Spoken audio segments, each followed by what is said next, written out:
Okay, so my current focus is creation and evolution. It's better to be respected through love rather than fear, simply because, like, all right, I was respected through fear, and it's not real love. It's not real love, and it drives people away. It makes people treat you differently. It makes people really, like, it's just not genuine. It's not what you really would want. Like, it's better not to be a crazy motherfucker. It's better not, because I've went through that. I've decided there was a point where I wanted to be the villain, and it's not fun, bro. It's not fun. People it doesn't attract anything that you truly want. I've started to look at myself very differently and beat myself up. And you guys are the only thing that gives me hope. You guys are the only things that thing that motivates me to ideally, like, yo, be strong. You have over 8 million kids or adults and teenagers watching you, relying on you for this hope. Jahseh was becoming more patient. He was more positive versus being so angry all the time.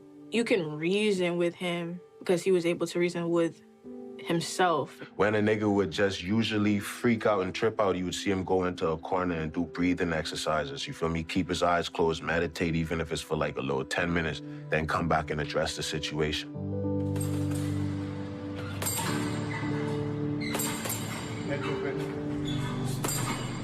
One day, I get home and I'm like, something doesn't feel right.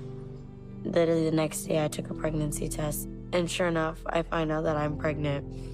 Jah had like 30 phones. It was so ridiculous. So I'm like sending the picture to all these phones because I couldn't get a hold of him. Turns out he was at the gym training. Finally, when I got a hold of Jah, he was super excited. Like, he was like, no way. Family and success.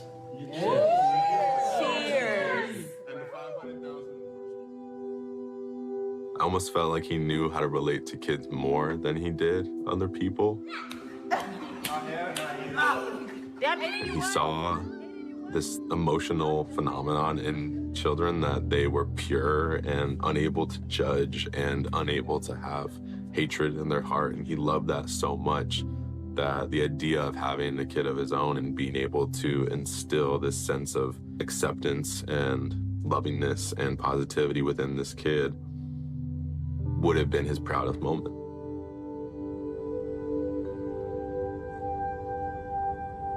And one incident, I took him to Nobu. It was his first time eating at a fancy restaurant. And they pulled up, and we were sitting down eating, and he was fucking around with the chopsticks. And we were just sitting there, and we started talking about kids. He was like, "You're gonna be a great dad." I said, "You're gonna be a great dad too someday, bro." He said, "No, I'm not." So, what do you mean?